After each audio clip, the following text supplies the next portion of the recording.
By the way, for the listeners, before I forget, then I want to ask you some wrap-up questions. So just so everybody understands, VNTANA.com, VNTANA, VNTANA.com.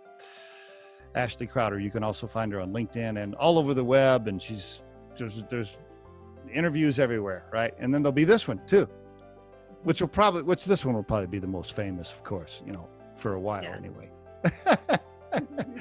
A couple more like wrap-up questions here. As you look back on your early career, I mean, you're still young, compared to me anyway. But as you do look back now, if you could at this point call the 21-year-old coming out of USC, or however old you were coming out of there, 21, 22 or whatever, if you could call that young lady, what would you tell her today? I would say, I was so stressed about choosing my career for life. I feel like lots of people, when they graduate, it's like, oh, okay, this is my job. This, because you talk to, older generations, they stayed at the same company for 40 years and pension. And I think that gave me so much anxiety and pressure. And no, you're going to have, at this point, we're living to 100, ideally, minus COVID, I don't even know, but you're going to have multiple careers.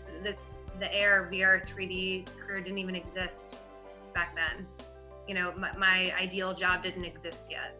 And that's how fast the pace of technology is moving. So just try things. I think people get paralyzed and are afraid to just go get that internship. You might hate it. That's fine. Go do it.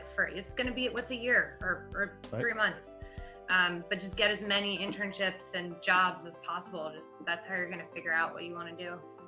I meant to pause you earlier when you talked about internships. Yeah, I really encourage, juniors and seniors in college, do some interning. It will help you more than anything figure out what you don't want to do. Right. And then, by the way, speaking of having multiple careers and trying to figure out what you want to do, my favorite part of your LinkedIn profile, so for anybody that looks you up, my favorite part, I know I've told you this before, right? You know what I'm going to say. My favorite part of the LinkedIn profile when you look up Ashley is you go down through and you're like, wow, look at this, founder, VNTANA, okay, cool, BP, and then right here, so all of a sudden you see this Ocean Bar, you're like, Ocean Bar, wait a minute, what is that? And then you see the title, Light Jockey at Ocean Bar, 8 months.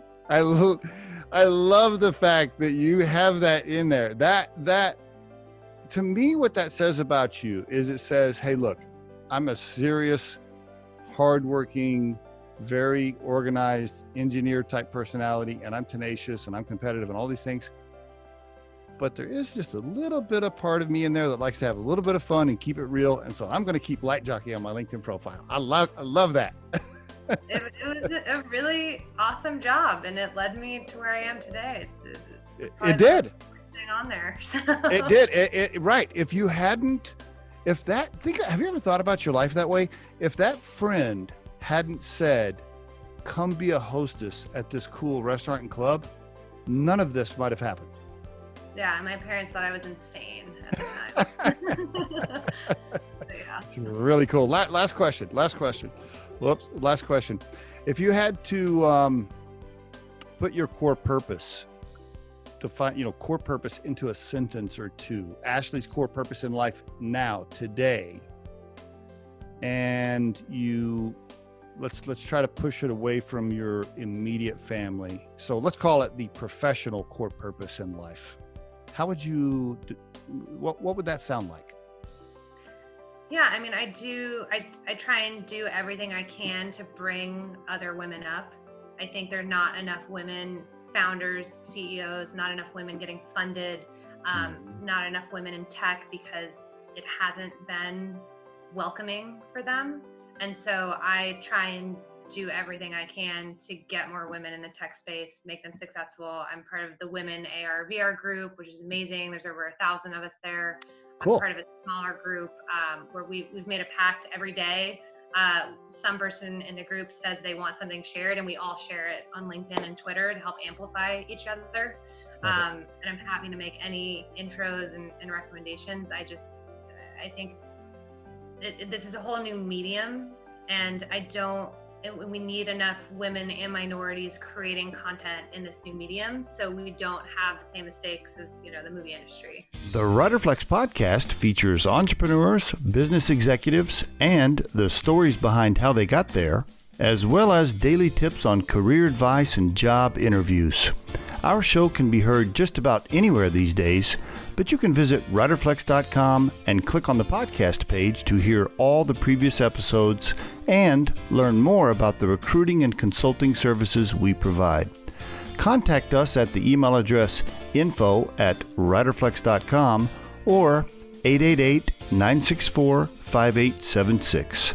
Thanks so much for listening, and if you enjoy our show, please be sure to subscribe to our channel and like the episodes.